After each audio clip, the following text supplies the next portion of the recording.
All right, as we continue to look at the best ways to bend your knee before and after knee surgery, the heel slide is one of the staple exercises that everyone's going to have you doing, and you need to do it. However, making sure you do it properly is really important.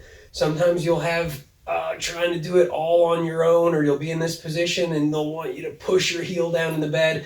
Sometimes that can be more painful than it's worth. The main goal of doing the heel slide exercise is to try to improve the bend in the knee. I would always recommend using a belt. If you want, you can kind of see how far you can take it on your own. And then with that belt, you can provide a little bit of overpressure.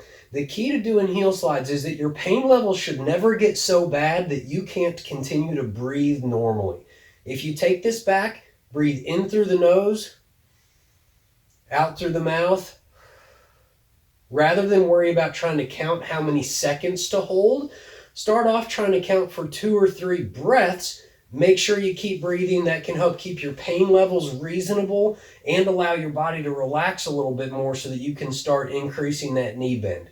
It's not cheating to use the belt. It's going to help your knee to bend better, faster.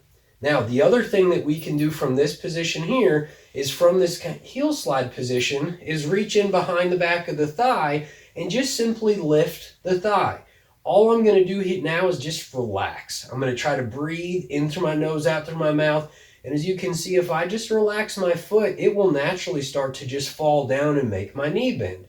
Now, if my knee is still stiff, it might be hanging out right here, but this can be a very gentle stretch with gravity helping push my foot down. I don't have to be making myself hurt. I can just let it hang there for a little bit. We don't need to put extra pressure on there because we're going to try to leave it there for a couple minutes while you focus on breathing. That can help you relax down a little better. If you're having a hard time getting your hands around the back of your thigh, you can grab your belt, bring it up to the back of the knee, pull it up that way. Same thing works. Those are going to be 2 additional ways in bed or laying down that you can help improve your knee bend.